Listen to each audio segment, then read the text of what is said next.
Galimera, Galimera, Galimera. Good morning, good morning, good morning. And after a windswept and stormy night last night, it was absolutely horrendous here. And I'll go into a little bit more detail. This is the view this morning. Thank you to Amanda for a concise weather forecast. She says, morning, Ginge. More rain with a bit of sun expected today. Weather's going to be a bit chilly. It's going to be 15 degrees, but it's going to feel like 13. All in all, the storms seem to have passed a bit at the moment here on Zakynthos. We've had a bit of a reprieve, but anyway, that's the view at the moment. This morning when we woke up, first thing, it was really nice, bright sunshine around the back. Let's just have a quick look and see how it looks over there at the moment, looking across the hills. Again, you can feel a bit of a wind blowing as well. Probably you can hear that. But anyway, that's the view today. And look at the water here. In fact, that's not too bad on this side. But if we go around the other side of the house, in our area that normally looks like a lovely little cultivated lawn, oh no, the water's actually gone down actually. Yeah, it's sort of sunk into the ground actually within the last time. But over here yesterday, it was like a swimming pool basically. Very, very heavy with water. However, certain parts of the island have been affected by flooding, and some of the photographs, I suppose some of you may have seen some of the pictures yesterday. Certain areas were looking more like Venice than they were Zakynthos, to be quite honest. So yeah, that is the weather for today. And again, thank you to Amanda. Just a quick one for you. This is my final broadcast as a 60-year-old. As tomorrow, I'm going to be 61 tomorrow. I can't believe where has the time gone. But anyway, let's start having a look at some of the news of today. Let's see what's been going on. Let me just quickly switch my camera around. Since I've reset the settings, things are not... there we go. That should switch around now. Hello. There we go. And the sun's just literally come out. Big shout out to Cyprus at the moment. Dennis Patrick Carroll. How are things over there, sir? What's your weather like at the moment? Has it been as wet as what we're having here in Greece? I'll be curious to know. Right. Okay. Let's have a look at the COVID in the last 24 hours here in Greece. Let's have a look at the figures. Some good news then. The number of infections has gone down since yesterday. Yesterday I reported 5,087. Well, now I can report to you now 4,761 new infections across Greece. There were... Oh, I didn't write it down. New cases into the country. I haven't written that down. I think that number was down as well on the day before. But anyway, 12 cases, what was confirmed yesterday. And at the moment, we still only have 3 confirmed cases of Omicron in Greece at the moment. There's been no word of these cases that have been infections, whether they're Omicron. So at the moment, officially, still only three confirmed cases of Omicron in Greece. Now, when it comes to the islands, don't forget tomorrow I will give you the weekly update as well for the whole of the week combined. But anyway, on yesterday I reported 14 new cases on Lefkada. Today I can report an increase to 22. When it comes to Corfu, yesterday I reported 47 new cases there. Today I can report there's 54 new cases on Corfu. That island is in dark red. When it comes to Kefalonia, yesterday I reported 14 cases on that island. Well, I can report you now they've had 5 new cases within the last 24 hours.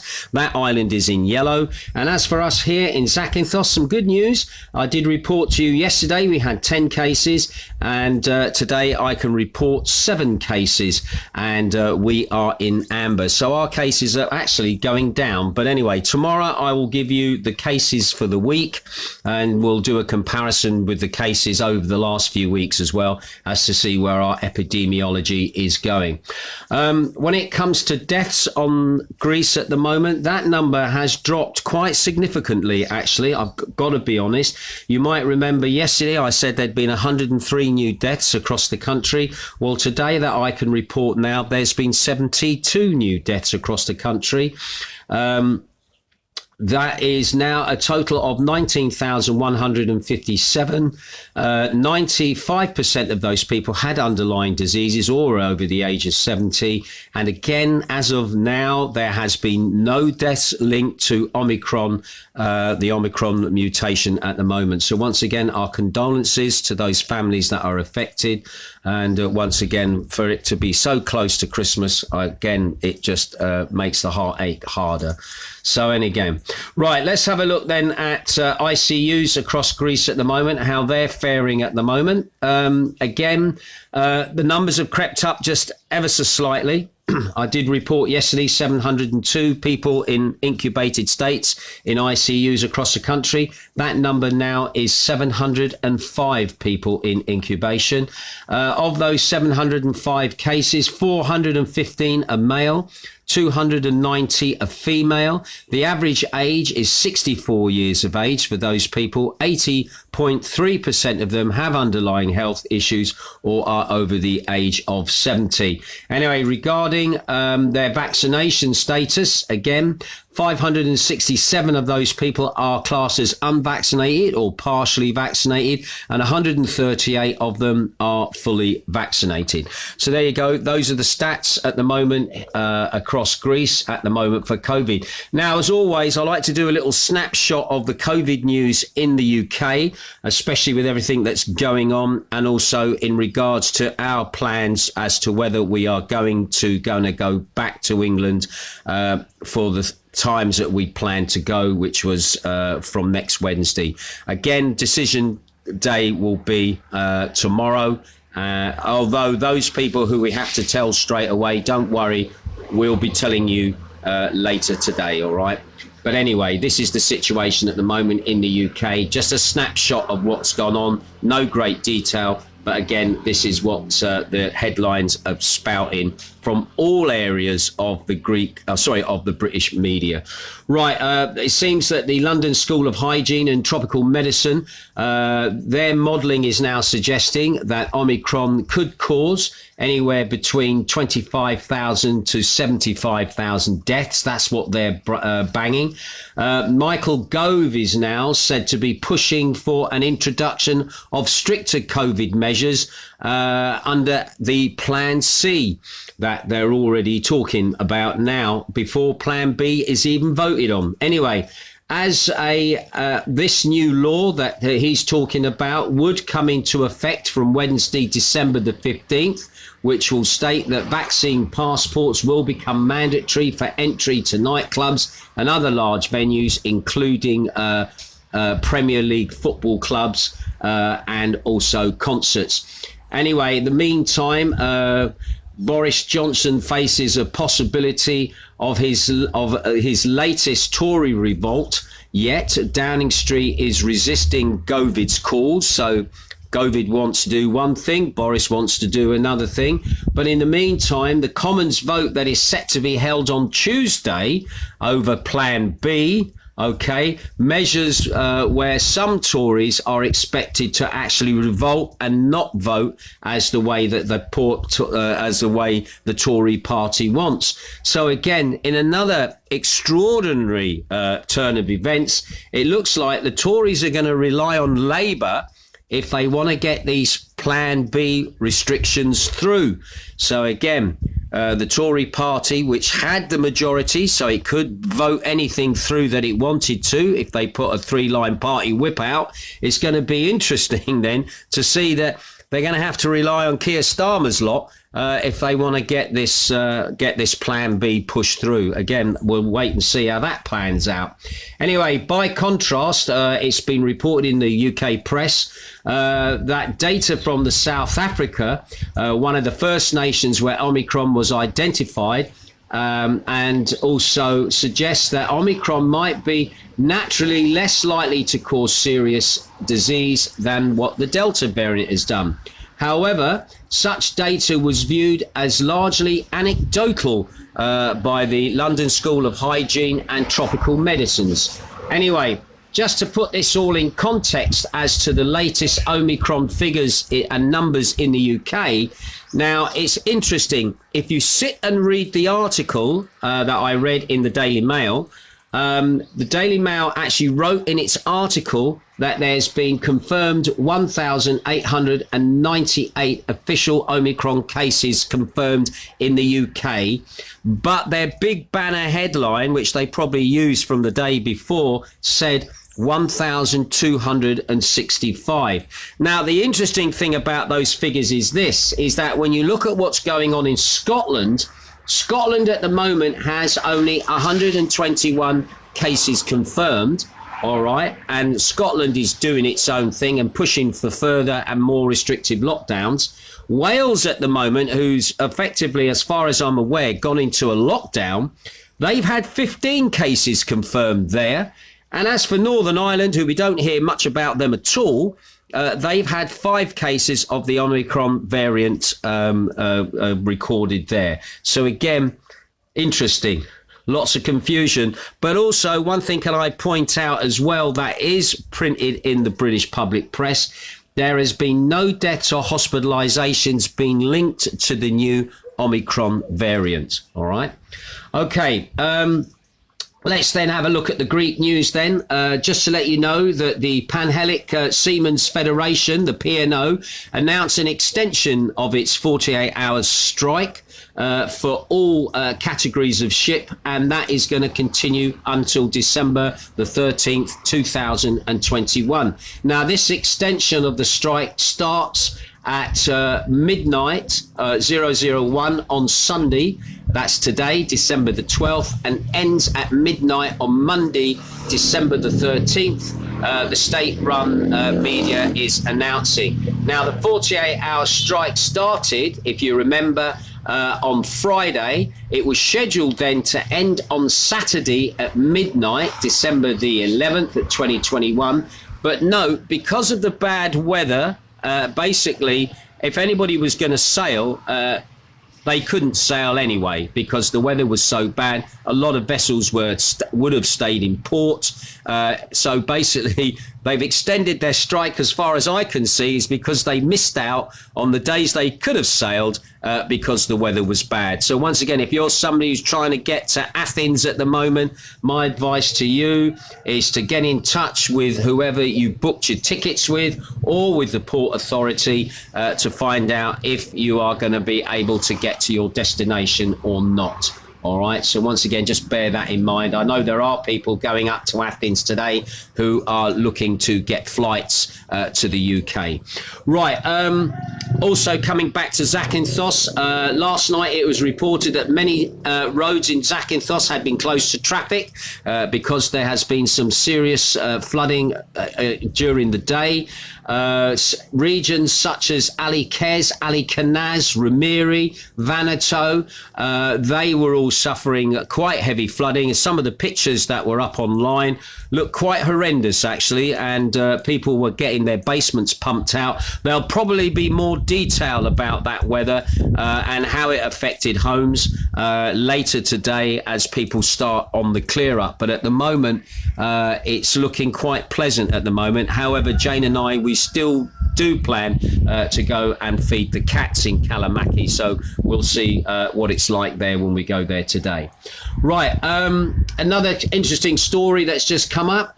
13 people, most of them sales representatives and executives of pharmaceutical company, have been arrested on suspicion of bribing doctors in Greece and allegedly prescribing medicines. That was reported. Sources told the state-owned AMA news agency that police moved in after a months-long investigation that also involved legal taping of suspects' phones. Anyway, the voluminous case file features more than 100 people, doctors and pharmacists among them, while the amount of alleged fraud runs into hundreds of thousands of euros. Now, the arrests were made in the last 24 hours in Athens and Thessaloniki and other cities. The arrested individuals were taken before the Thessaloniki prosecutor, who charged them with forming a criminal organisation, fraud, false testimony, bribery and extortion of the public and private sector, as well as issuing bogus medical certificates. Anyway, the suspects, who were ordered to remain in custody until Wednesday to testify before an investigating magistrate in his presence. So again, another case of the medical fraternity undergoing strict scrutiny by the authorities here. And again, we'll see how that one plays out as well. Now, interestingly, something that's been going on a lot in the UK, and it's also going to affect my presentation of my facts for the COVID infections, is that the Greek Prime Minister has been presenting the National Action for Plans for Gender Equality for 2021 to 2025. Now, he was doing this at an event on Friday. Mitsotakis stressed the significance of increasing the active participation of women in politics and the labour market. He said this is not only a moral obligation of the state, he said, but extremely important from an economic standpoint for the goal of growth. Greece, he noted, ranks third to last when it comes to women's participation in the labour market, and this is something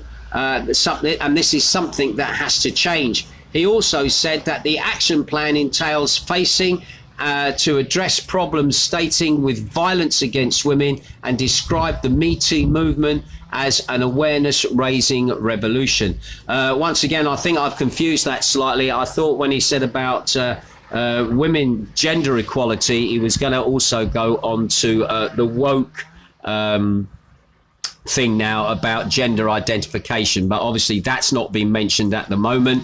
A woman is still a woman if they have a cervix, rather than whether they decided to change their sex at the moment. So it seems that I won't have to be changing any of my my stats as to women who identify, or people who identify as women. So again, that's going to be interesting to see how that will proceed as well. Not that I've got things against certain things in that element of the trans community, so please don't get that wrong. All right, it's just that Greece here is slowly following the conventions of what the rest of Europe is doing. And finally, this caught my eye this morning. Plagues follow bad leadership in ancient Greek tales. Now, this was a little article that was in the Greek Reporter, and it was the thoughts by an author by the name of Joel Christensen.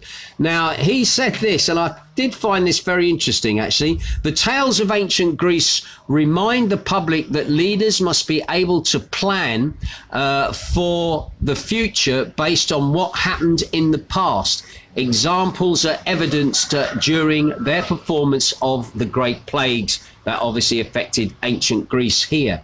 Now, in the 5th century BC, the playwright Socrates began Oedipus's Tyrannus, and the title character struggling to identify the cause of a plague striking his city of Thebes. Now, there is a spoiler alert in that, which is his own bad leadership was the problem. Okay. Anyway, as someone who writes, this is his Joel's wording, as someone who writes about early Greek poetry, I spend a lot of time thinking about why its performance was so critical to ancient life.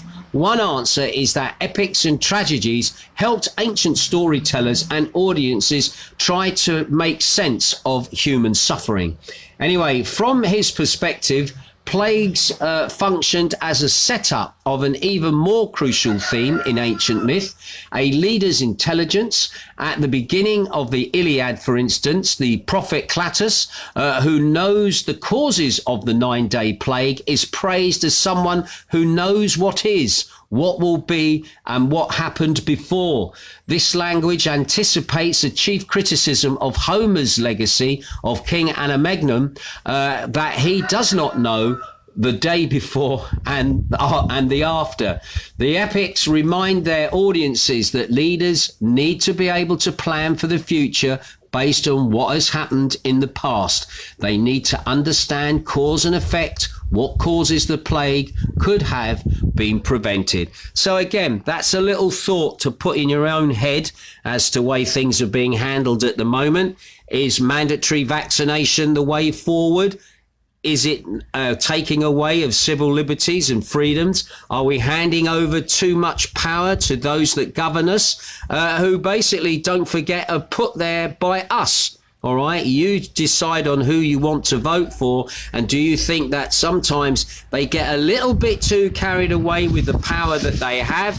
And as we've already seen, certain emergency measures just seem to get brushed through without any opposition, anybody saying, no, no, no, let's stop, let's think, is this right? And again, if you look at what's going on in certain countries, especially Australia, especially in Austria, in Germany, and also now being ranked up in the UK, you just feel maybe a lot of the politicians, for our own safety, are going too far. And when you've got big farmers sat there rubbing their hands with glee, already working on the next injection, you've got to wonder, is this a money-making exercise that's going on at the moment?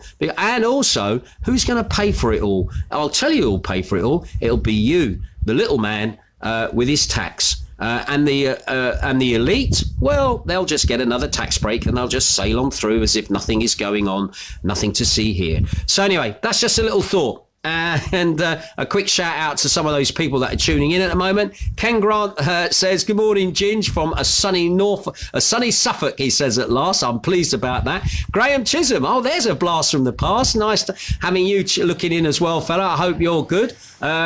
Yvonne Monroe is also looking in. She says, morning, Ginge. Mark Billingham, Billy Billingham is looking in, ex-RAF Reg buddy. Nice to have you looking in, as well as Ian Daly watching as well. Heather Nash says, good morning to you and Jane. You currently have plenty of water. It's bright and mild in Birmingham. Yeah, we have got plenty of water at the moment. Let's hope we don't have any water shortages in the summer. So there's one good thing about the rain. It does get stored up in the ground. And I've got to be honest, the amount of water we had outside our place seems to have disappeared away. It'll be interesting to see what the rest of the island is like, and when we drive down to Kalamaki to do the feeding of the strays today. Also, Teresa Ann Huggett, nice to have you tuning in. Barbara Telfer, Kelly Webb is also tuning in as well. Nice to see you back again, looking in, my lovely. I hope things are great where you are. I'm just having a quick flick through, see if anybody else has put any more comments in. I did see a rather large comment, but again, I can't seem to get to it. No. Do you know what? I wish they'd sort this out. Why is it you can't scroll back and look at comments as you do a live broadcast, okay? Again, something for Facebook maybe to work on if they haven't banned me by then. Anyway, just a quick one for you. Just to remind you, don't forget that today it's my Northern Soul show on beatsradio.co.uk. Can I thank all those people that popped into the chat room yesterday evening, last night, for the repeat show? Thank you for that. And also, I was amazed to see that the show from the week before had gone higher in the Mixcloud charts. Electronic dance music had gone up to number 9 or number 10. But I was quite surprised that it was still rising up, despite the fact there's another show being aired. So again, thank you for that as well. And also thank you to those people who've been watching or listening to the show on repeat on Mixcloud for the Northern Soul show. The stats on that have been pretty good as well. Right, that's it from me. A quick shout out to Andy Johnson and Paul Fleming.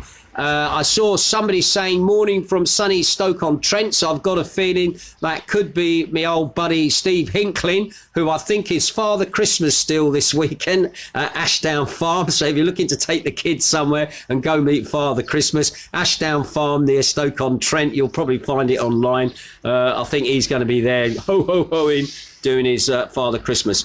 Right. That's it from me. I'll keep my ear to the ground. If I hear of anything, I'll let you know. And once again, big announcement tomorrow. Are we coming or are we staying here over Christmas? I'll let you know tomorrow on what is my birthday. Anyway, catch you later. Be good. Ta-ra.